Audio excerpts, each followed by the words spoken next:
Bonjour bien-aimés dans le Seigneur, c'est avec joie que nous vous recevons encore dans la maison du Seigneur. Alléluia.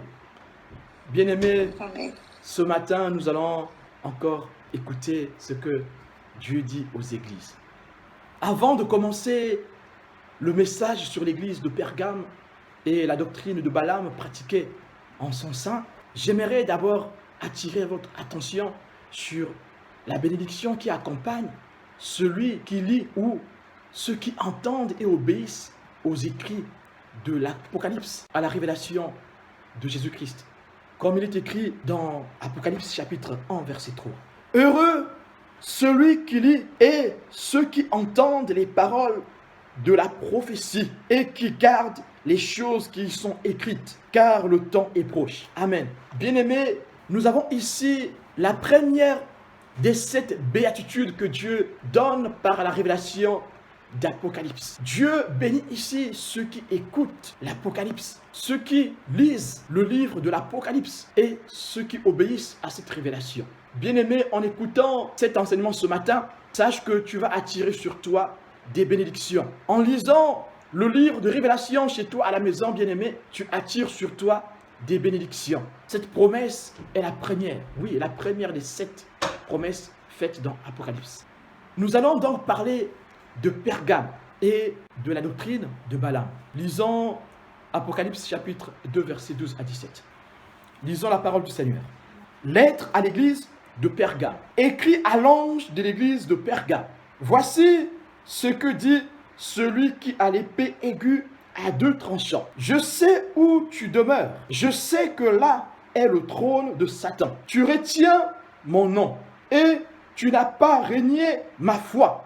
Même au jour d'Antipas, mon témoin fidèle, qui a été mis à mort chez vous, là où Satan a sa demeure. Mais j'ai quelque chose contre toi, c'est que tu as là des gens attachés à la doctrine de Balaam, qui enseignait à Balak à mettre une pierre d'achoppement devant les fils d'Israël, pour qu'ils mangent des viandes sacrifiées aux idoles et qu'ils se livrent à la débauche.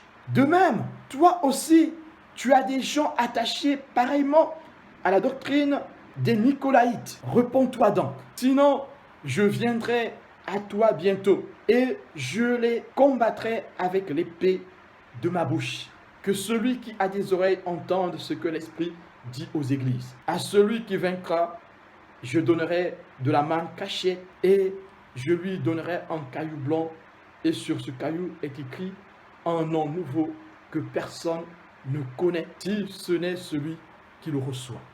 Amen. Que le Seigneur vous bénisse. Dans ce livre d'Apocalypse, dans ce livre de révélation, Jésus-Christ fait une révélation de lui-même aux 7 églises. Et cette église se trouve dans une région appelée Asie, à peu près dans l'actuelle Turquie. Et Jésus-Christ se révèle à chacune de ces églises de façon distincte, de façon particulière. D'abord, il se décrit lui-même dans Apocalypse chapitre 1, verset 12 à 16. Et après cette description, il se révèle à chaque église de façon distincte, avec des caractéristiques distinctes. Vous avez Apocalypse chapitre 2, verset 1, vous avez le verset 8, vous avez le verset 12, vous avez le verset 18, vous avez le chapitre 3, au verset 1, le verset 7, le verset 17. Les unes, les autres reçoivent une révélation du Christ de façon distincte. Mais bien aimés, ce matin nous parlons de l'église de Pergame. En faisant cette lecture, quelle est la révélation? De quelle façon? Avec quel trait le Christ se révèle à l'église de Pergame? Avec quel trait? Nous voyons ici, bien aimés, le verset 12. Écrit à l'ange de l'église de Pergame. Voici ce que dit celui qui a l'épée aiguë à 2 tranchants. Pour l'église de Pergame, Jésus se présente comme le juge dégainant son épée à double tranchant pour trancher. Nous avons vu dans les autres églises, par exemple, à l'église d'Éphèse, Apocalypse 2, verset 1, il est écrit à l'ange de l'église d'Éphèse, voici ce que dit celui qui tient les 7 étoiles dans sa main droite, celui qui marche au milieu des 7 chandeliers d'or. Nous voyons ici une distinction, une différence dans les caractéristiques des Christ par rapport à ces 2 églises. Et ici, pour cette église, Jésus se présente comme le juge, debout avec son épée tranchant. et il est debout pour trancher. Bien-aimés, nous savons tous ce symbolisme.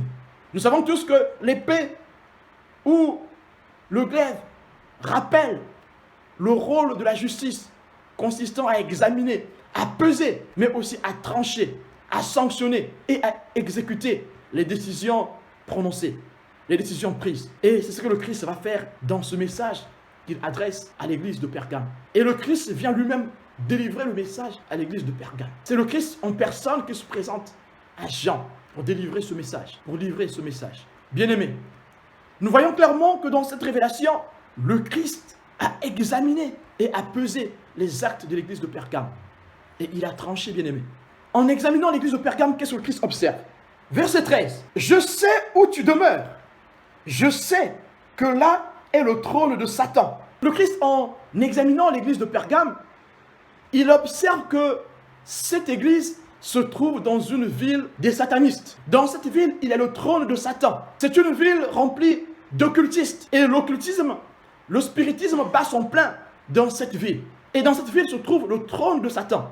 Bien-aimés, on pourrait dire cela aujourd'hui pour la ville de Lyon. Tous nous le savons que la ville de Lyon est réputée pour être une ville, un centre d'occultisme. La ville de Lyon est réputée être un centre d'idolâtrie avec ses multiples hauts lieux, bien-aimés. Mais Jésus reconnaît aussi une chose. Dans la suite du verset 13, « Tu retiens mon nom et tu n'as pas régné ma foi, même au jour d'Antipas, mon témoin fidèle, qui a été mis à mort chez vous, là où Satan a sa demeure. » Le Christ observe aussi une chose. Il observe que malgré que cette ville soit ancrée dans l'occultisme, dans l'idolâtrie, cette église est restée fidèle. Elle a gardé le nom de Jésus. Elle est restée fidèle à Christ dans son amour. Jésus reconnaît que malgré l'influence des satanistes dans Pergame, malgré les persécutions que ces idolâtres ont envers l'église de Pergame, cette église est restée fidèle. L'église de Pergame est louée pour sa fidélité. L'église de Pergame est louée parce qu'elle a gardé le nom de Jésus. Mais cependant, Jésus trouve quelque chose contre cette église. Verset 14. « Mais j'ai quelque chose contre toi. C'est que tu as là des gens attachés à la doctrine de Balaam, qui enseignaient à Balak à mettre une pierre d'achoppement devant les fils d'Israël pour qu'ils mangent des viandes sacrifiées aux idoles et qu'ils se livrent à la débauche. De même, toi aussi, tu as des gens attachés pareillement à la doctrine des Nicolaïtes. » Bien-aimés, cependant, le Christ trouve quelque chose contre cette église. Il y a au milieu d'elle des gens qui pratiquent le balamisme. Des gens qui sont attachés à la doctrine de Balaam. Et d'autres sont attachés à la doctrine des Nicolaïtes. Voici, bien aimé, le principal péché de cette église. Cette église avait tendance de tolérer des faux enseignements. Les conducteurs spirituels de cette église avaient tendance de tolérer en son sein des enseignements extra-bibliques, des enseignements anti-bibliques. Cette église avait tendance à tolérer le mal et l'injustice qui découlent de ces faux enseignements. Voici ce que Jésus-Christ, le Seigneur, le roi de gloire, reproche à l'église de Pergame. Cette église qui a gardé le nom de Jésus tolère l'injustice en son sein. Cette église qui a gardé le nom de Jésus tolère les faux enseignements, tolère les idéologies des hommes, tolère en son sein des enseignements venant des philosophies. À cause de cette permissivité, cette église reçoit des reproches. Cette église est réprimandée. Et si elle ne se répand pas, elle connaîtra la colère infernale, la colère de Dieu. Bien-aimés, ces reproches que le Seigneur Jésus fait à cette église de Pergame, ce sont les mêmes reproches que le Seigneur fait encore à l'église de notre âge, à l'église de notre époque. Nous retenons le nom de Jésus, alléluia. L'église est louée pour cela. Mais aujourd'hui, des prédicateurs, des enseignants tolèrent les fausses doctrines par respect, par connivence, par affinité. Mais le Seigneur réprime cela. Alors, que cela signifie-t-il? La doctrine de Balaam. Qui est Balaam? L'enseignement de ce matin, bien-aimé, repose sur cette doctrine, le balamisme. Qui est Balaam? Qu'est-ce que c'est le balamisme? Bien-aimés, vous avez l'histoire de Balaam dans Nombre chapitre 22, dans Nombre chapitre 23, dans Nombre chapitre 24. Nous allons comprendre, bien-aimés, pourquoi Dieu réprime cette doctrine. Balaam en hébreu, c'est Bilam, qui veut dire qui détruit le temple, qui avale, qui dévore. Alors, ce faux prophète célèbre, qui fut mandaté par le roi moabite Balak pour maudire le peuple d'Israël, va réellement agir dans le sens de son nom. Ce faux prophète ici va essayer de corrompre le peuple d'Israël pendant sa marche dans le désert.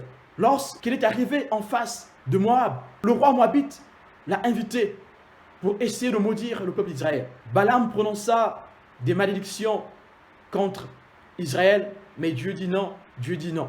Dieu a refusé cela parce que ce peuple était aimé du Seigneur, parce que ce peuple est aimé du Seigneur.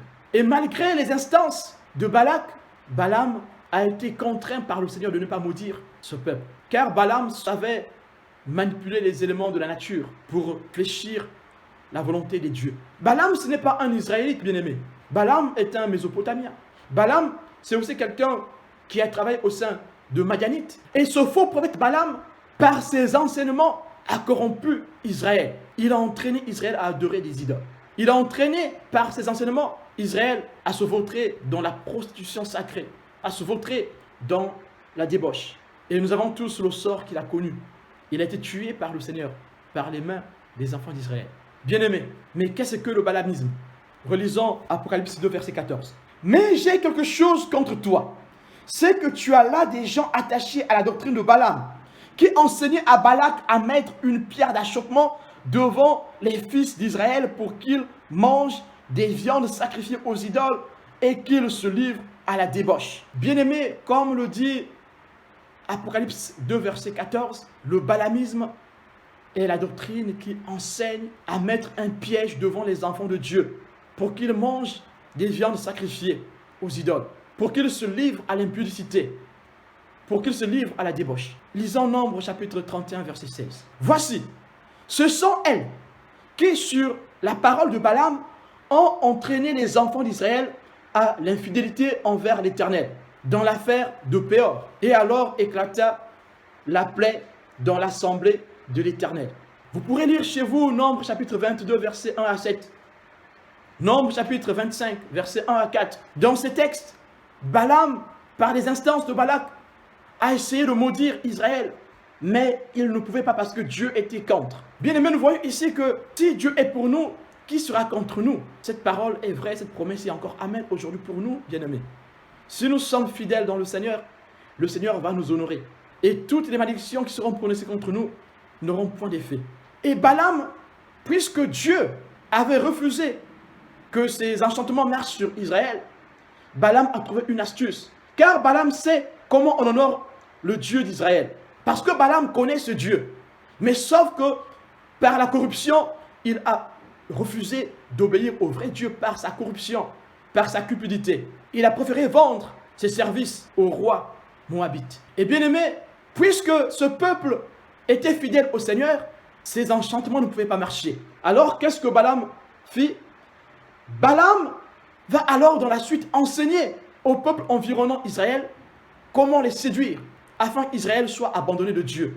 Car Balaam sait que tant que ce peuple reste fidèle, sa malédiction ne pourra pas marcher. Ses enchantements ne pourront pas marcher. Alors Balaam va enseigner aux filles madianites de séduire Israël. Je fais une parenthèse, bien-aimés.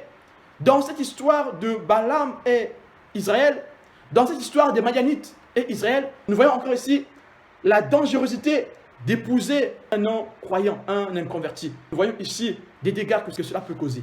Les Israélites se sont lancés dans la conquête des filles madianites. En s'unissant avec les filles madianites, ils ont commencé à adorer leur Dieu, Baal. Celui qui s'unit avec un inconverti finira par adorer les dieux de l'inconverti.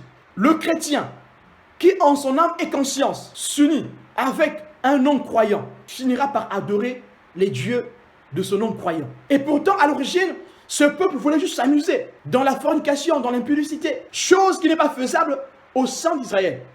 Israël ici s'est mis avec les Madianites dans la prostitution. Et alors, par cette prostitution, ils se sont lancés dans l'idolâtrie. En adorant Baal, ils ont été infidèles envers le Seigneur. En adorant Baal, ils sont lancés dans la prostitution sacrée, bien-aimés. Alors, la colère de Dieu s'éclata et une plaie s'éclata au milieu de cette nation, de ce peuple. Il y eut des morts, des milliers de morts, bien-aimés. Des milliers de morts. Nous voyons alors que cette doctrine, qui est le balamisme, renvoie encore aujourd'hui aux prédicateurs corrompus qui incitent les âmes à pratiquer et à rester dans l'immoralité sexuelle, dans les impuretés, dans la mondanité. Cette doctrine pousse encore aujourd'hui dans les églises les enfants de Dieu à croire à des doctrines extra et anti-bibliques. Cette doctrine incite les enfants de Dieu encore aujourd'hui dans les églises à croire à des idéologies des hommes, à croire à des philosophies des hommes pour un gain sordide, pour des avantages personnels, pour des avantages financiers.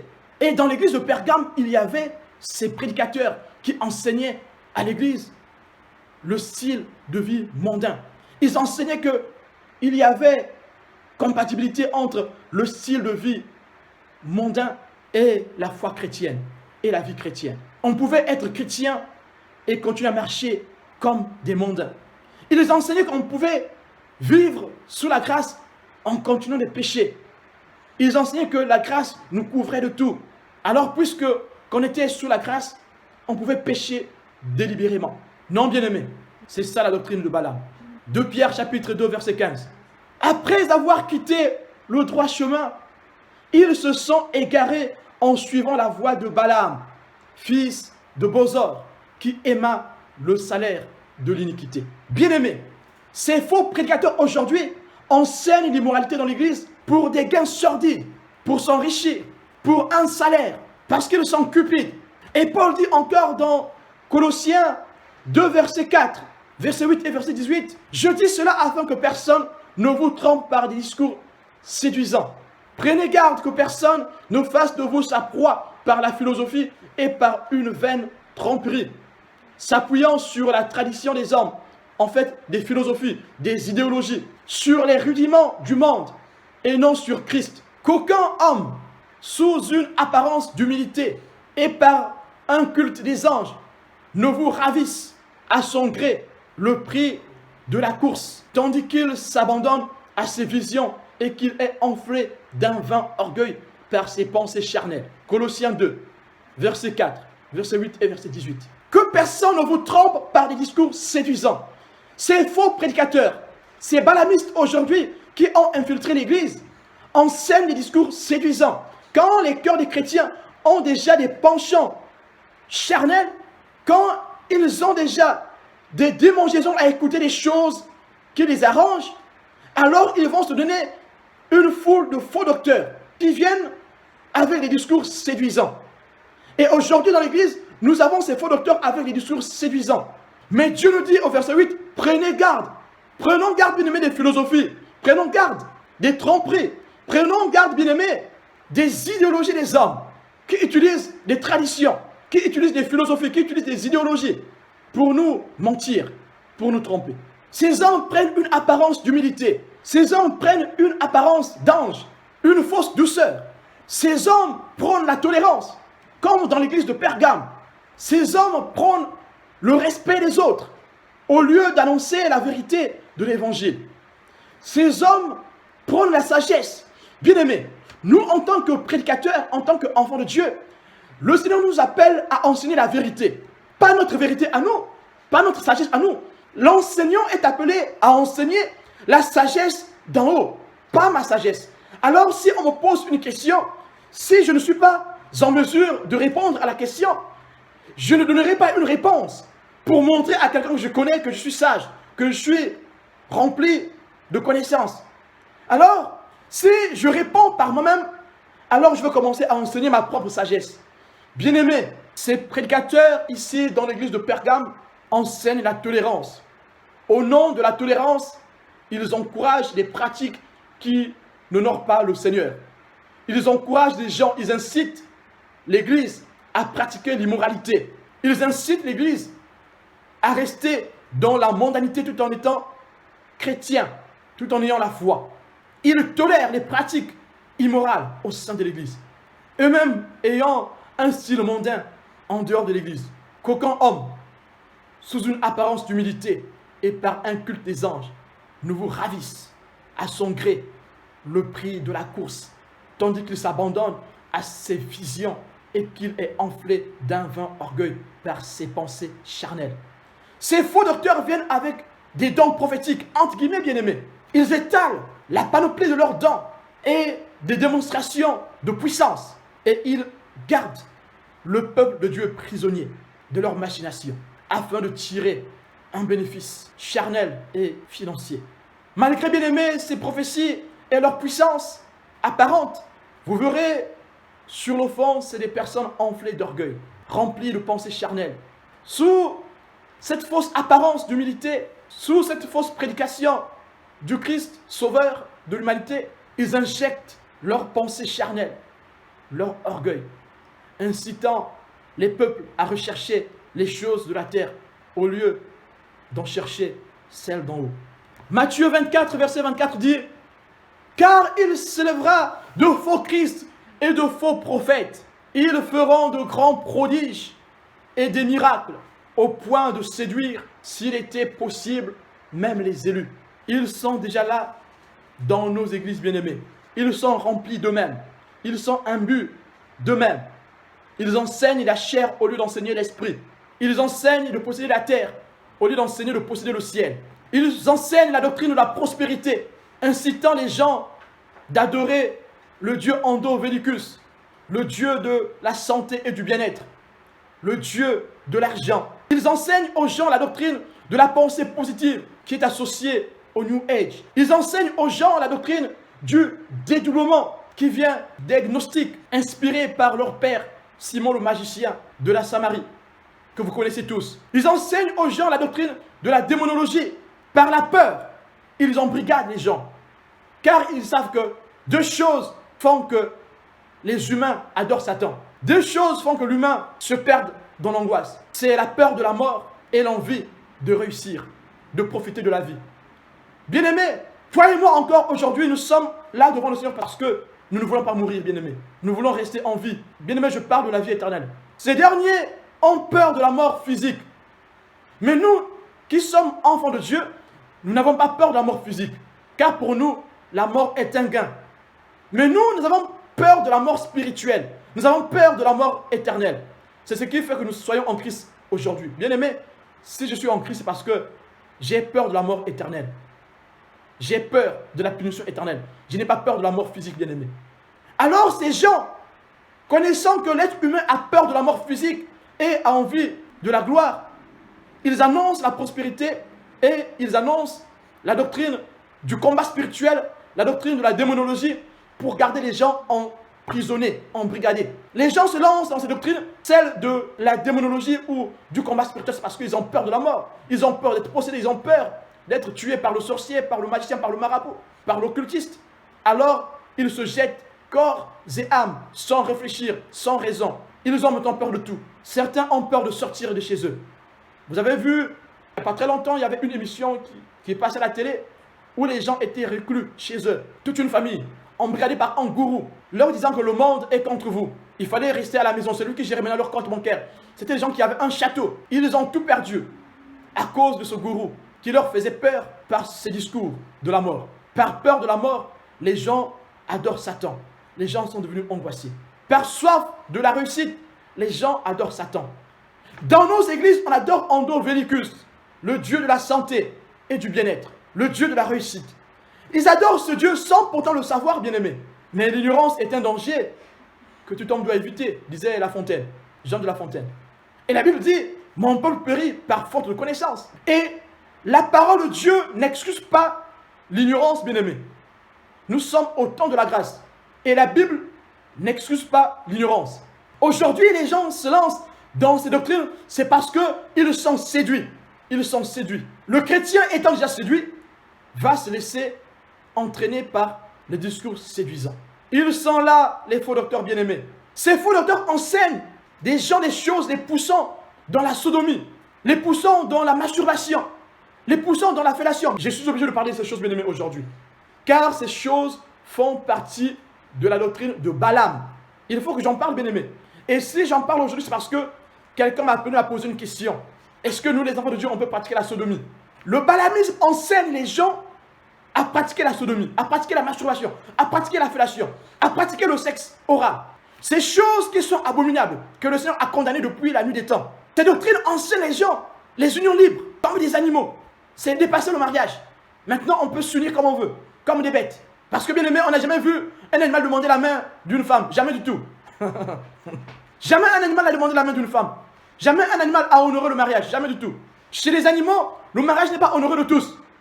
Mais dans ces doctrines, on encourage les unions libres. Dans ces doctrines, on encourage le divorce. Alors tu étais marié, alors tu divorces. Pourquoi? C'est parce que ce n'est pas la femme que Dieu t'avait donnée. C'est des fausses doctrines, bien-aimées. Fuyez de ces lieux-là. Si tu vas dans une église où tu entends que le pasteur a abandonné sa femme parce que Dieu lui a dit que ce n'était pas sa femme, c'est un faux. Fuis, bien-aimé, fuis. Fuis ce pasteur. N'écoute plus ses enseignements. Ne va plus écouter ses enseignements sur Internet, bien-aimé. Fuis ce pasteur-là. Si tu entends un pasteur qui enseigne, qui encourage la masturbation, fuis ce pasteur, bien-aimé. Même si c'est le pasteur le plus puissant du monde, même si c'est le plus doué du monde, même si c'est le plus éloquent du monde, bien-aimé, fuis ce pasteur. C'est un faux. La masturbation, c'est de la luxure. Si tu entends un pasteur qui encourage la sodomie, fuis, bien-aimé. La sodomie, c'est de la perversité, condamnée par le Seigneur depuis les nuits de temps. Si tu entends un pasteur encourager des avortements, fuis ce pasteur, bien-aimé. Il se croit sage, t'en fous. Parce que, bien-aimé, nous, en tant qu'enfants de Dieu, nous devons enseigner ce qu'il y a dans la Bible. Il n'y a pas de connivence. Si tu entends un pasteur qui encourage les gens à s'habiller de façon légère, fuis ce pasteur. Un vrai pasteur enseigne l'église à s'habiller de façon décente, en couvrant son corps, aussi son cœur, bien-aimé. Celui qui couvre son corps, couvre son cœur.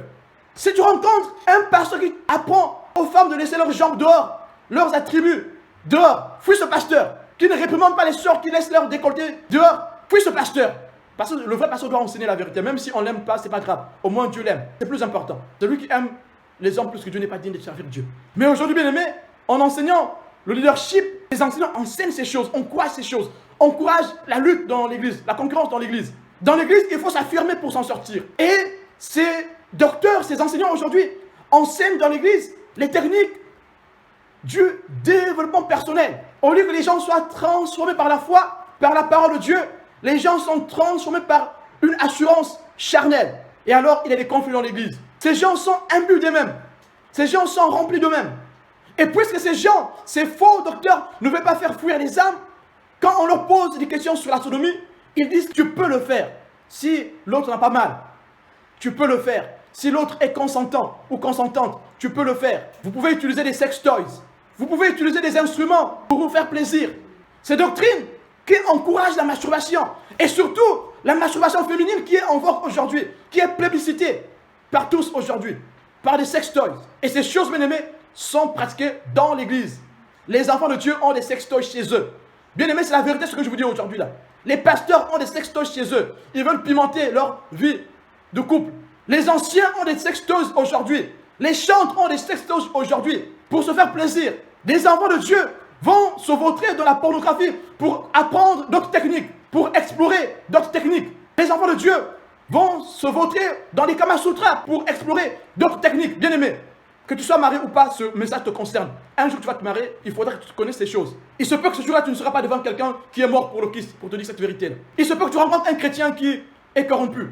Alors si tu connais ces choses, tu pourras déjà le démasquer. Dire non, mon frère, je ne veux pas être avec toi, parce que toi tu es corrompu. Bien aimé, mes sœurs, quand vous rencontrez un frère, ce sont des choses qu'il faut en parler. Savoir si ces frères sont dans ces choses. S'ils sont dans ces choses, fouillez. Bien aimé, fouillez, fouillez. Puisque le monde encourage ces choses, alors l'église aussi les accepte. La masturbation fait bien au cerveau. C'est faux, bien aimé.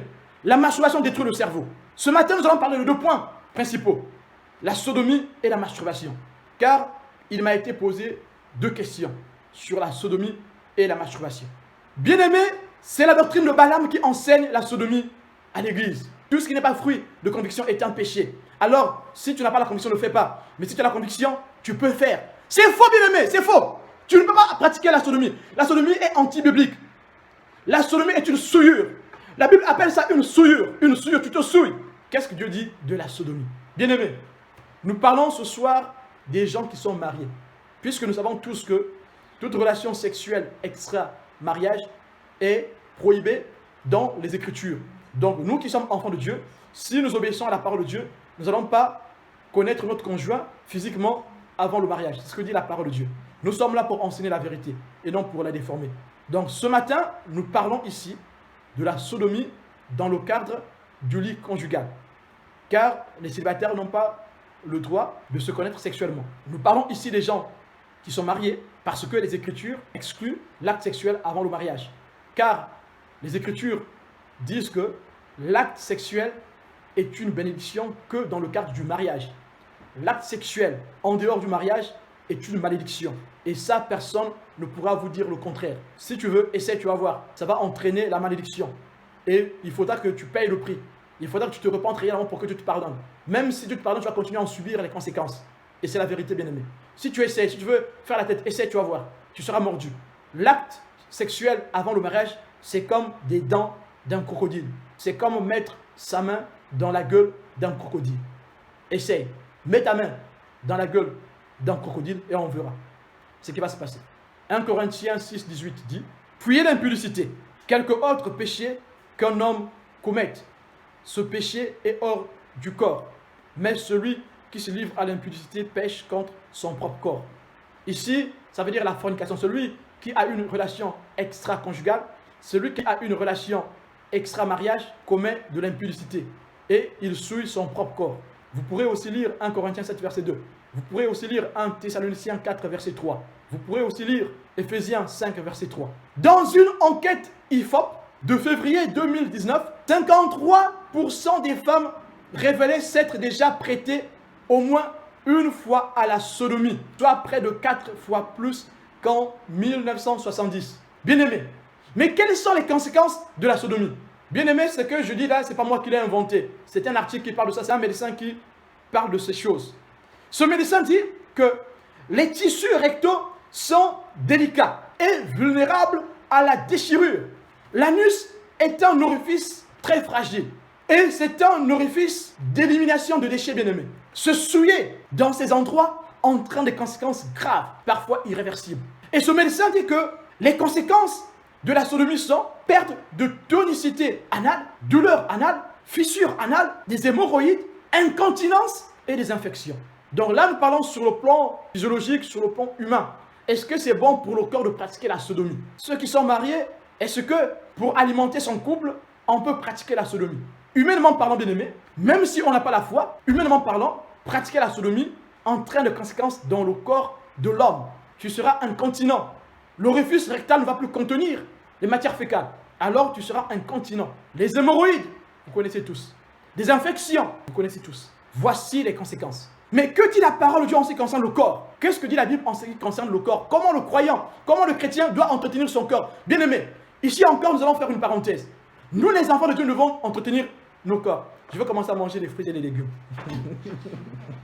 Bien aimé, dans ce texte ici là, bien aimé, il faut que tu saches qu'en tant qu'enfant de Dieu, tu dois aussi apprendre à entretenir ton corps. Paul a donné un conseil à Timothée d'entretenir son estomac, bien aimé.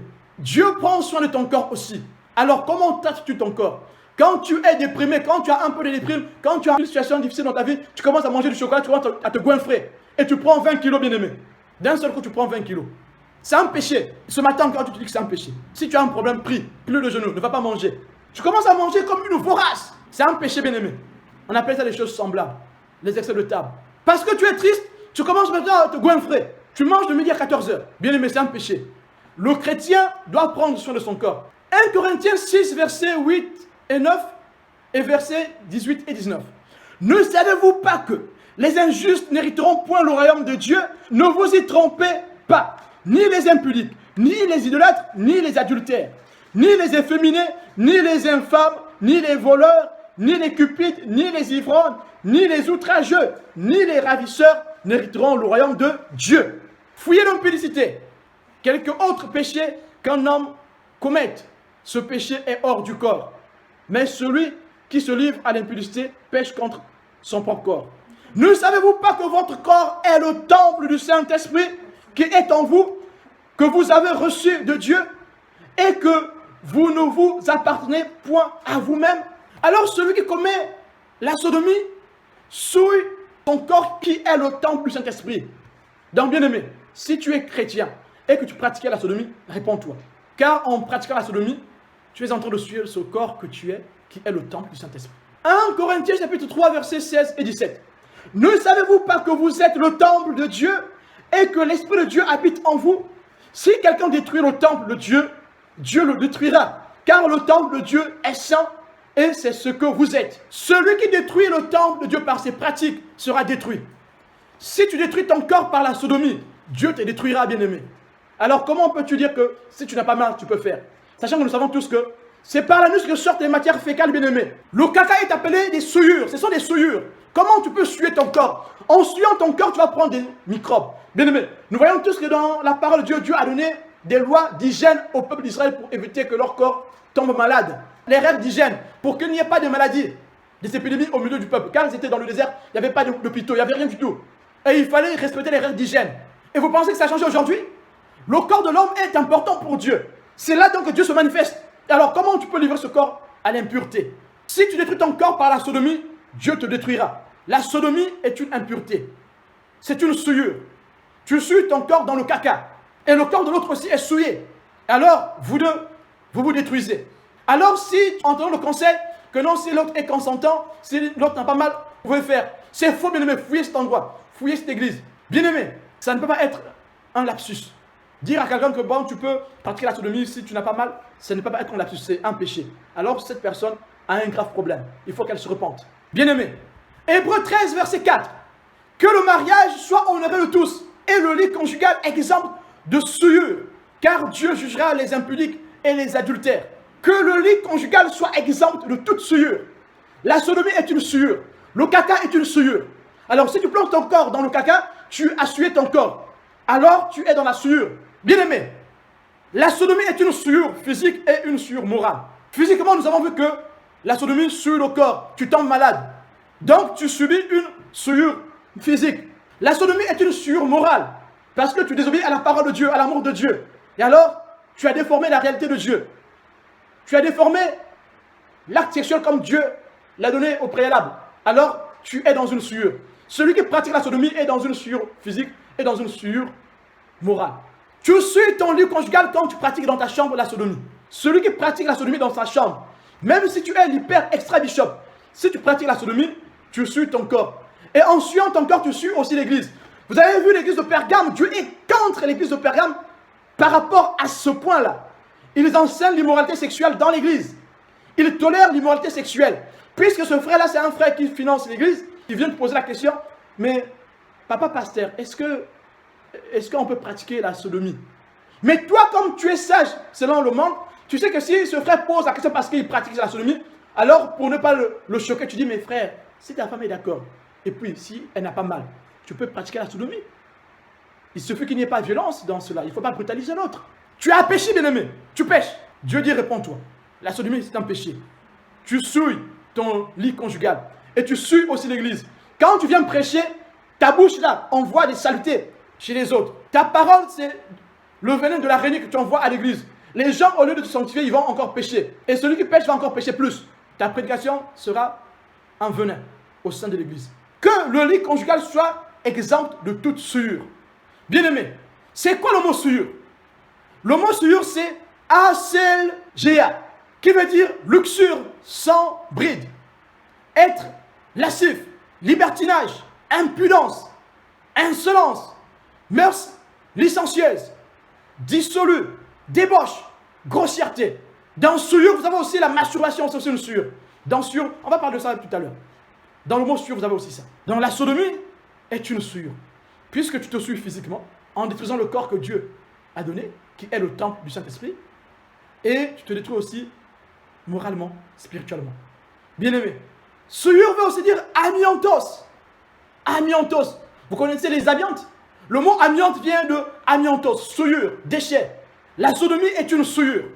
Alors, bien-aimé, amiantos vient dire souiller. Ce texte veut dire que le mariage soit sans souillure. Que le mariage soit sans souillure, libre de ce qui, par la nature des choses, est déformé. Voilà. La souillure, c'est ce qui est déformé de sa nature. Si tu déformes la nature de l'acte sexuel, tu es dans la souillure. Alors, bien-aimé, le sexe anal est une souillure parce que tu as déformé l'acte sexuel comme Dieu l'a établi dès le départ. Bien-aimé, dans le cas du mariage, l'acte sexuel est une bénédiction. Alors, si tu déformes la nature des choses comme Dieu les a établies dès le départ, tu es dans une souillure. Si tu déformes l'acte sexuel même dans ton cœur bien-aimé, en utilisant la pornographie ou les Kamasutra bien-aimés, tu as déformé l'acte sexuel, alors tu es dans une souillure. Ce sont des désirs pervers, comme le disent les Écritures. Amiantos, la souillure, amiantos, l'amiante. La sodomie, c'est de l'amiante. Amiantos, c'est une souillure. 1 Thessaloniciens, chapitre 4, verset 7. Car Dieu ne nous a pas appelés à l'impureté, mais à la sanctification. Galates 5, verset 19. Or, les œuvres de la chair sont manifestes. Ce sont l'impudicité, l'impureté, la dissolution. La dissolution, bien-aimé. La dissolution. La dissolution qui veut aussi dire aselgère, qui veut aussi dire souillure. Luxure sans bride. Bien-aimé, ce sont les œuvres de la chair. Un enfant de Dieu qui tend vers ses pratiques perverses est corrompu. Il est dans la souillure. Il est dans la chair. Ce sont les œuvres de la chair. Voilà pourquoi la Bible dit, nous devons plus aimer Dieu que toute chose. Voilà pourquoi la Bible dit aussi que celui qui est marié se voit comme étant non marié. Ça veut dire qu'il faut que son attention soit plus focalisée sur le Christ que sur l'acte sexuel, que sur sa vie conjugale. Bien-aimé, un enfant de Dieu qui est charnel a un problème. Il faut qu'il prie beaucoup, il faut qu'il se repente. Si tu aimes plus le sexe que Dieu, bien-aimé, tu es corrompu moralement. Si tu es marié, fais ce comme si tu n'étais pas marié. C'est là que Dieu sera loué dans ta vie. Et ce message est valable pour ceux qui sont mariés et pour ceux qui ne sont pas mariés. Parce que vous êtes tous appelés à vous marier. Celui qui abandonne la prière juste parce qu'il est convaincu de l'acte sexuel, bien qu'étant marié, il commet un péché. Parce qu'il aime l'acte sexuel plus que Dieu. Il commet un péché. Il va plus à l'église. Pour l'acte sexuel, il est partant, il n'est pas fatigué. Et pour prier, c'est fini. Il n'y a plus la force. Tu lui dis de prier, il ne prie plus. Hein. Il n'a pas la force de prier. Hein. Ou elle n'a pas la force de prier. Mais tu lui demandes de faire l'acte sexuel. Là, il est partant, il est prenant. Tu le soutiens, il n'a plus sommeil. C'est la vérité, bien-aimé. Il faut qu'on dise ces choses. Bien-aimé, je préfère en parler aujourd'hui pour ne pas que vous puissiez écouter ça sur Internet. Si tu sais, aujourd'hui, tu n'iras plus chercher sur Internet pour te tromper, pour écouter n'importe quoi. Si tu aimes plus le sexe que Dieu, tu pêches. Si tu aimes plus tes enfants que Dieu, tu pêches. C'est pas moi qui le dis, c'est Dieu qui le dit. Si tu aimes plus tes parents que Dieu, tu pêches. Si tu aimes plus ta femme que Dieu, tu pêches. Si tu aimes plus ton mari que Dieu, tu pêches. Si tu aimes plus l'argent que Dieu, tu pêches. Si tu aimes plus les richesses que Dieu, tu pêches. Si tu aimes plus le manger que Dieu, tu pêches. C'est ce que dit la parole de Dieu, bien-aimé. C'est pas moi qui le dis. Que dit la parole de Dieu concernant la sodomie? Romains 1, verset 26 et verset 27. C'est pourquoi Dieu les a livrés à des passions infâmes. La sodomie est une passion infâme. La masturbation est une passion infâme. Car leurs femmes ont changé l'usage naturel en celui qui est contre nature. L'usage naturel de la femme, c'est ce que nous connaissons tous. C'est l'acte consommé entre l'homme et la femme par des voies instaurées par le Seigneur. Voilà l'usage naturel de la femme. Mais sauf que ces femmes se sont lancées dans la sodomie en utilisant des sextoys. Ici, c'est le lesbianisme. Les femmes se sont lancées, se sont enflammées, femme avec femme, entre elles. Et ici, on peut aussi parler de l'acte de sodomie dans le couple. Là, c'est moi qui le dis, hein, c'est moi qui commente, hein, je ne dis pas ce qui est écrit. Hein. Théologiquement, le verset 26 parle du lesbianisme. En tant que commentateur, je peux vous assurer ici, on peut aussi parler de la sodomie dans le couple hétéro. Verset 27. Et de même, les hommes abandonnant l'usage naturel de la femme se sont enflammés dans leurs désirs les uns pour les autres, commettant homme avec homme des choses infâmes et recevant en eux-mêmes le salaire que méritait leur égarement. Bien-aimé, quand un chrétien se livre dans ces choses, la sodomie, que ce soit avec une femme ou avec un homme, que cette sodomie soit hétérosexuelle ou homosexuelle, quand un chrétien se livre dans ça, c'est que ce chrétien, ça fait longtemps qu'il est égaré. Et la sodomie, pour cette personne, n'est qu'une punition qu'il reçoit de Dieu. Parce que c'est Dieu qui l'a livré à cause de son incrédulité. Voilà pourquoi, bien-aimé, ne commencez jamais avec la pornographie. Et je réitère encore, ne pensez pas que ce sont les célibataires qui pratiquent la pornographie. Ceux qui sont mariés sont plus addicts à la pornographie que ceux qui sont célibataires. Ceux qui sont mariés sont plus addicts à la masturbation que les célibataires. Parce que souvent les gens pensent que ce sont les célibataires qui pratiquent la masturbation et la pornographie. C'est faux, bien-aimé. Les économistes disent que l'offre crée la demande. L'offre crée la demande. Tu vas dans un supermarché avec des enfants, devant la caisse, on met les bonbons. Pourquoi? C'est pour que l'enfant demande. On met devant toi ce qui te miroite. Le bonbon, le bonbon. Alors l'enfant, Même s'il n'avait pas l'idée du bonbon, dès qu'il voit le bonbon, il demande le bonbon. L'offre crée la demande.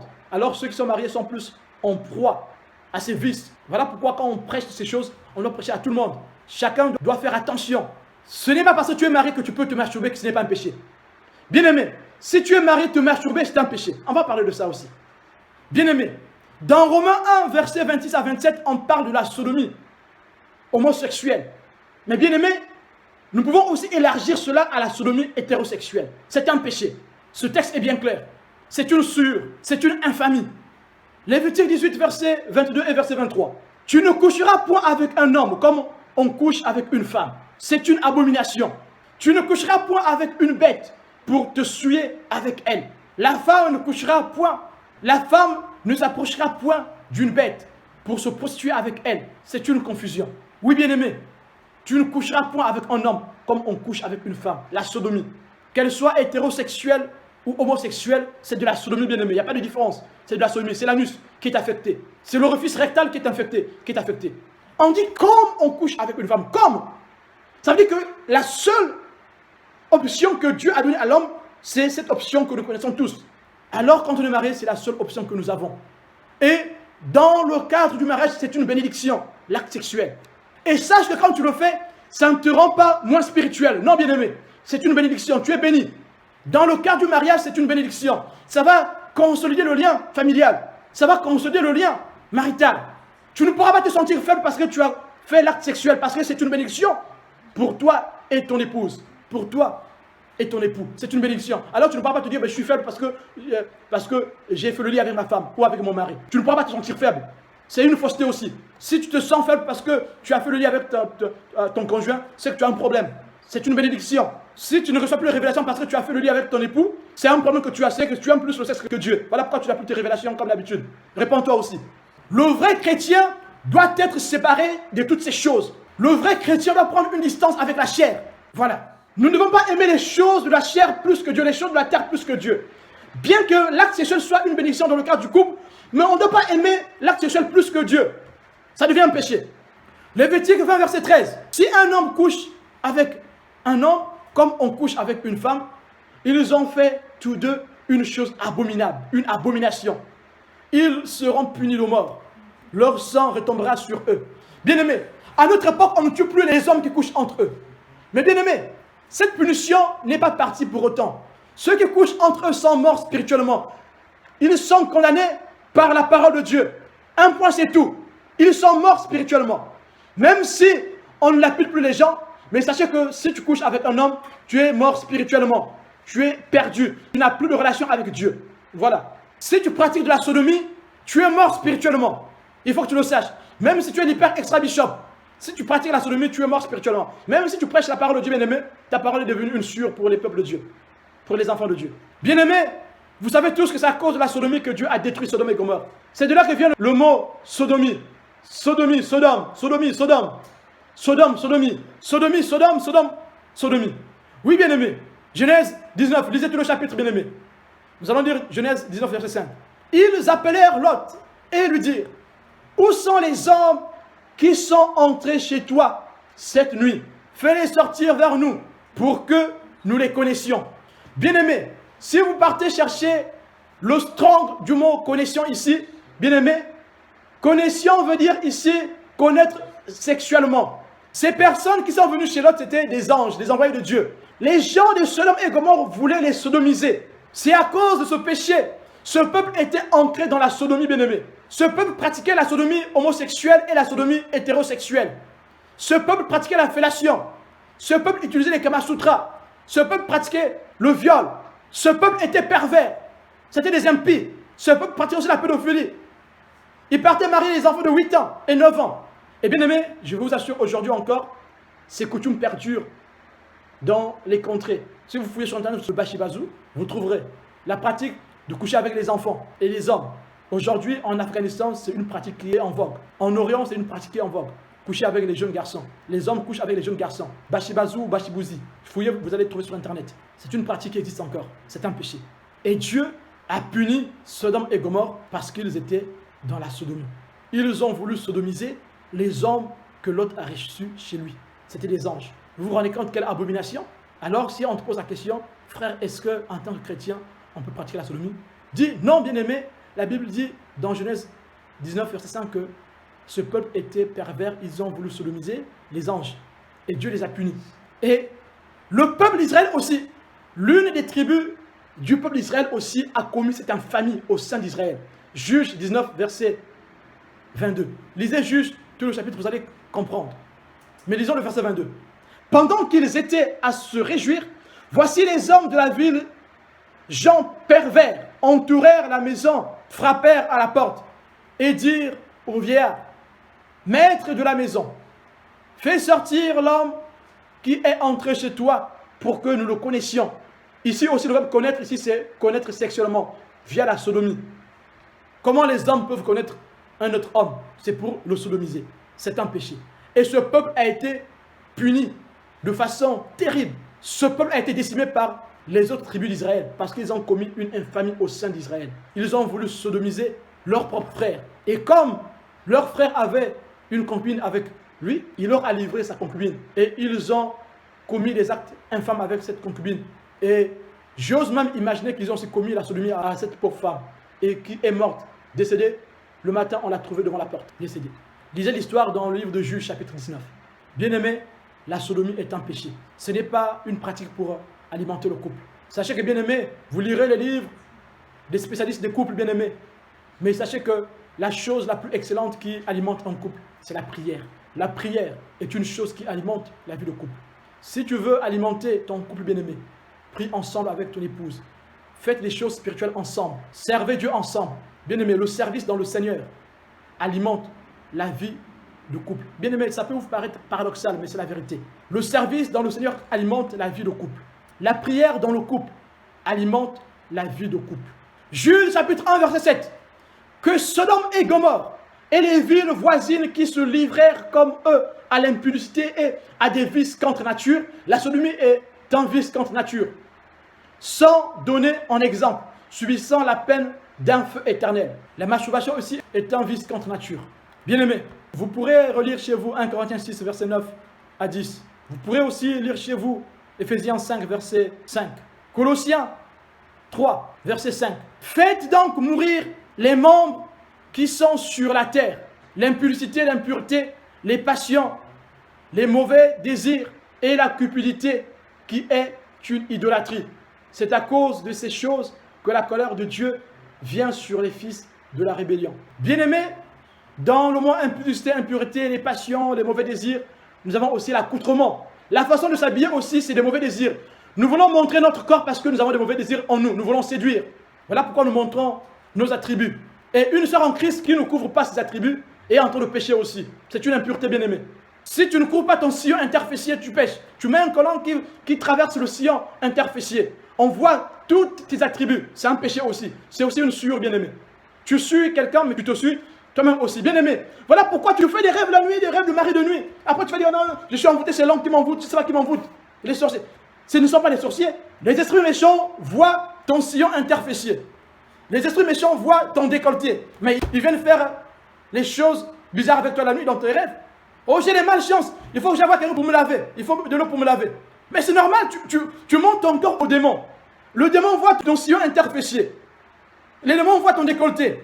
Les démons voient tes attributs. Alors c'est normal que tu aies la malchance. Oh, je n'arrive pas à me marier. Je n'arrive pas à enfanter. Mais c'est normal. Tu montes ton ventre à tout le monde. Le démon rentre dans ton ventre pour détruire tes bénédictions. C'est normal que tu sois comme ça. Ne mets plus ton corps dehors, bien-aimé. Tu te ferais violer par les esprits la nuit. Parce que tu mets ton corps dehors. C'est aussi une impureté. C'était une parenthèse. Mais nous sommes sur la sodomie. Bien-aimé, c'est à cause de ces choses que Dieu punit la rébellion des fils de l'homme. Qu'est-ce que Dieu dit de la masturbation, bien-aimé? Qu'est-ce que Dieu dit de la masturbation? Bien-aimé, cet acte sexuel solitaire n'est pas biblique. C'est vrai, bien-aimé. Sinon, pourquoi Paul parle-t-il de brûler? Celui qui se masturbe ne brûle plus, puisqu'il satisfait son besoin. On brûle quand on n'arrive pas à satisfaire le besoin. Celui qui n'a pas satisfait le besoin brûle. Celui qui se masturbe ne brûle pas. Celui qui commet l'acte sexuel ne brûle pas, puisqu'il a satisfait l'acte sexuel. Il ne brûle pas. Celui qui se masturbe ne brûle pas. Brûler, c'est avoir les désirs sexuels. Quand tu te masturbes, c'est fini, tu as assouvi ton désir sexuel, donc tu n'as plus ce désir en toi. Il est parti, tu l'as assouvi, alors tu ne brûles plus. Donc, se masturber, ce n'est pas chrétien. Donc, quelqu'un me dit, oh non, la Bible ne parle pas de la masturbation. Alors maintenant, comment, moi, en tant que pasteur, qu'est-ce que je dois lui dire? Bien aimé. Mais ce texte est bien clair. Paul dit dans 2 Corinthiens 11, verset 29, qui vient à tomber que je ne brûle? Qui vient à tomber que je ne brûle? 2 Corinthiens 11, verset 29. Qui vient à tomber que je ne brûle? Ici, Paul parle des faiblesses des chrétiens de Corinthe, qui aimaient plus la chair que Dieu. Ils pensaient que c'est eux seulement qui étaient faibles. Mais Paul dit, moi aussi, j'aurais pu être faible. J'ai le corps comme vous. Mais j'ai fait des efforts pour honorer Dieu. Je ne suis pas marié. Cette phrase ne veut pas dire que Paul brûle. Non. Paul a dépassé l'étape de brûler. Bien-aimé, si tu es célibataire, la masturbation, ce n'est pas une solution. C'est un péché. Parce que certains disent, même les pasteurs disent que les jeunes doivent se masturber pour évacuer la pression. Bien-aimé, on évacue la pression dans la prière. C'est ce que dit la parole de Dieu. C'est dans la prière qu'on évacue la pression. La pression, c'est de l'angoisse, c'est la chair. Et on fait taire la chair dans la prière. Bien-aimé, sache que même si tu n'es pas marié, bien-aimé, tu n'auras pas de pression. Pourquoi? C'est parce que tu pries. La prière détruit la force de la chair, amoindrit la force de la chair. Avoir le désir sexuel, c'est une faiblesse de la chair. Quand on n'est pas marié, c'est une faiblesse de la chair. Et même quand on est marié, quand on a plus le désir sexuel que le désir de Dieu, c'est aussi un péché. Avoir le désir sexuel plus que le désir de Dieu, c'est un péché, bien-aimé. Quand on est marié. À plus forte raison, quand on n'est pas marié. Quand tu n'es pas marié, si tu as le désir sexuel, prie, ça va partir, bien-aimé. Sache que la prière est efficace pour chasser le désir sexuel. Bien-aimé, sache que le Saint-Esprit a ce pouvoir de réduire en nous le pouvoir du désir sexuel. Et Paul l'a vécu. Paul ne brûlait pas, parce que Paul était dans la foi. Paul était un humain comme toi et moi. Alors ne dis pas que je masturbe pour libérer la pression, pour me décharger. Non, bien-aimé. Et d'autres disent que non, se masturber, ça donne de l'intelligence. Ça ne donne pas de l'intelligence, c'est faux. Se masturber ne donne pas de l'intelligence, ça détruit le cerveau. Ça va même te conduire à des crises d'épilepsie, bien-aimé. La masturbation, que ce soit pour les mariés ou pour les non-mariés, c'est un péché devant le Seigneur. C'est un péché. C'est une souillure. Avoir ce désir solitaire est une souillure devant le Seigneur. Peu importe, même si tu es hyper bishop, peu importe ton rang dans l'église, si tu pratiques ça, tu pèches. Tu es dans le péché. Repends-toi. 1 Corinthiens 7, verset 9 dit, mais s'il manque de continence, qu'il se marie, car il vaut mieux se marier que de brûler. Paul a reçu la grâce de ne pas brûler. Donc Paul n'est pas incontinent. Non, Paul n'est pas incontinent. Mais Paul conseille à ceux qui sont célibataires de se marier. S'ils trouvent qu'ils sont incontinents, ils doivent se marier pour éviter de brûler. Pour éviter d'être brûlé par le désir sexuel. C'est ce que Paul veut dire. Mais Paul, lui, il ne brûle pas. Je suis désolé de vous le dire, mais c'est la vérité. Paul ne brûle pas parce que je sais que le Saint-Esprit a le pouvoir d'inhiber la force de la chair. Alors, si Paul dit qu'il faut éviter de brûler, ça veut dire que la masturbation est un péché, puisque le célibataire qui n'est pas marié doit brûler. Ça veut dire que le désir est là, mais il doit arrêter de le satisfaire. Sinon, Paul allait dire, ben, écoute, il n'a qu'à se masturber, ou encore il n'a qu'à pratiquer la luxure. La masturbation fait partie de la luxure. Et la Bible dit, fuyez la luxure et l'impudicité. On va lire ce texte. 1 Corinthiens 7, 9. Mais s'il manque de continence, qu'il se marie, car il vaut mieux se marier que de brûler. Celui qui se masturbe ne brûle plus. Celui qui est marié ne brûle pas puisqu'il peut avoir l'acte sexuel. Alors il ne brûle pas. Donc si Paul dit ici que pour éviter de brûler, il faut se marier, ça veut dire que brûler, c'est de ne pas faire l'acte sexuel. C'est parce qu'on ne fait pas l'acte sexuel. La masturbation est un acte sexuel, bien-aimé. Tu forniques avec toi-même. Et les gens du monde disent qu'il est marié avec sa main. Ou avec les instruments, comme aujourd'hui. Utiliser les sexteuses, c'est de la masturbation, c'est un péché devant le Seigneur. Ce n'est pas moderne, bien-aimé. C'est un péché. Donc si tu es chrétien, tu utilises les sextoys, tu pèches contre le Seigneur. Repends-toi. Tu es impur. Repends-toi devant le Seigneur. Sache que Dieu pardonne tous les péchés. Aussi horrible qu'il soit, ce péché-là, Dieu te le pardonne. Mais repends-toi devant le Seigneur. Seulement. C'est juste ça qu'il faut faire. Galates 5, 19. Or, les œuvres de la chair sont manifestes. Ce sont l'impudicité, l'impureté, la dissolution. Bien-aimé, vous allez me dire, même finalement, c'est biologique. Pour les hommes, par exemple, cette pression, il faut la libérer. Voilà pourquoi on a des pollutions nocturnes. C'est faux, bien-aimé. Si tu as la foi, même les pollutions nocturnes, tu ne les verras pas, bien-aimé. C'est la vérité que je vous dis là. Parce que tu es en esprit. Les pollutions nocturnes viennent, c'est parce que dans ta conscience, tu as été attiré par l'acte sexuel. Sauf que tu n'as pas accompli. Bien-aimé, je veux dire les choses clairement. Il n'y a pas quelque part où le corps garde le sperme. Je suis désolé de le dire, mais c'est la vérité. Le sperme se fabrique par le sang, par l'activité du cœur ou via les testicules. Bien-aimé, il faut que je dise les choses comme elles sont. Voilà. Il n'y a pas un réservoir de sperme. Donc si quelqu'un te dit, oh non, il faut se masturber pour se libérer, c'est faux. C'est un faux problème. Par contre, la biologie peut faire que l'homme ait des pollutions nocturnes. Voilà. Mais même sur le cas des pollutions nocturnes, sache que si tu es réellement consacré totalement, ces choses-là vont même s'arrêter, bien aimé. Lisons Lévitique 16. Même la pollution nocturne est une souillure. C'est pas moi qui le dis, bien aimé, c'est la parole qui le dit. Lévitique 15, verset 16. L'homme qui aura une pollution lavera tout son corps dans l'eau et sera impur jusqu'au soir. La pollution ici, c'est une pollution nocturne que vous connaissez tous. La pollution nocturne chez les hommes. Et chez les femmes aussi, il y a les pollutions nocturnes. Voilà, je ne veux pas rentrer dans les détails, mais c'est la vérité. Vous le savez tous. Les femmes aussi ont des pollutions nocturnes. Même la pollution nocturne est une souillure. Mais maintenant, aujourd'hui, pour nous, les enfants de Dieu, quand vous êtes dans l'inconscient, nous sommes purifiés par le sang de Jésus. Ça, c'est une vérité. Je vous lis 1 Jean chapitre 1, verset 7, dit « Mais si nous marchions dans la lumière, comme il est lui-même dans la lumière, nous sommes mutuellement en communion. Et le sang de Jésus, son Fils, nous purifie de tout péché. » Même la pollution nocturne est un péché, bien-aimé. Mais sauf que le Christ, il a payé de son sang pour nous. Alors, si nous marchons en communion dans la lumière, alors nous serons purifiés de ces péchés inconscients. Alors, si la pollution nocturne est un péché, comment veux-tu que la masturbation ne soit pas un péché, bien-aimé? Dis-moi, toi qui enseignes aux gens que la masturbation n'est pas un péché, les jeunes doivent se masturber pour se libérer, pour ne pas trop s'angoisser. Comment la pollution peut devenir une souillure? Comment? Et pourtant, sur le plan physiologique, ça n'entraîne pas une maladie, la pollution. Les pollutions nocturnes n'entraînent pas une maladie, bien-aimée. Mais Dieu dit ici que la pollution nocturne est une souillure. Si c'est une souillure, dans l'Ancien Testament, ça veut dire que pour nous aujourd'hui, c'est encore une souillure spirituellement. Gloire soit rendue au Seigneur pour ces péchés inconscients que le Christ a lavés sur la croix. Pour les péchés conscients aussi que le Christ a lavés sur la croix. Gloire soit rendue au Seigneur. Lévitique 15, verset 32. Telle est la loi pour celui qui a une gonorrhée ou qui est souillé par une pollution. Qui est souillé par une pollution. Une pollution est une souillure. La pollution nocturne est une souillure. Alors se masturber aussi c'est une souillure. Pollution, en grec c'est coït. Et coït veut dire luxure. Alors la masturbation est une luxure, bien aimé. Alors comment veux-tu commettre les souillures, toi qui es le temple du Saint-Esprit? Comment peux-tu souiller ton corps? Celui qui se masturbe suit son corps. Même s'il est marié, il suit son corps. Même si elle est mariée, elle suit son corps. Donc maintenant, si tu prends maintenant des sextoys pour aller essayer de retrouver, je ne sais pas quel point là, comme on enseigne aujourd'hui sur Internet, tu pêches. Même si c'est ton psy qui te le dit, tu pêches avec le psy. Tu vas chercher je ne sais pas quel point là, avec ton matériel. Tu es devenu comme un menuisier, je ne sais pas, comme un maçon avec ton matériel. Tu perces les murs, je ne sais pas si tu perces avec ces trucs là. C'est un péché. Utiliser des vibros là pour percer les murs, c'est pour percer les murs ces choses là, les vibrations là.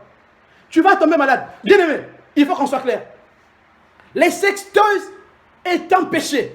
Parce que les sextoys peuvent causer des maladies. Il faut qu'on dise les choses clairement. Vous allez me dire, mais c'est écrit où que les sextoys c'est un péché? C'est écrit où? Bien aimé, le sextoy détruit le corps de la femme. Ces vibrations détruisent les forces des nerfs au niveau du clitoris, bien aimé. Il faut qu'on dise les choses. Ça détruit les forces au niveau des lèvres, bien aimé. Il faut qu'on dise les choses. Alors, si tu utilises ces choses, tu es en train de détruire ton corps. Comme celui qui détruit son corps par la sodomie. Parce que l'orifice rectal va devenir malade. N'écoute pas ces choses. Ne pratique pas ces choses. Ne recherche pas une sexualité débridée, bien aimé. C'est un péché. Toute sexualité débridée est un péché. Si tu vas écouter les Kama Sutra, faire je ne sais pas quoi là, tu pêches. Si tu vas étudier les positions des stars, des films bizarres, tu pêches, bien aimé. C'est un péché. Toute sexualité débridée est un péché.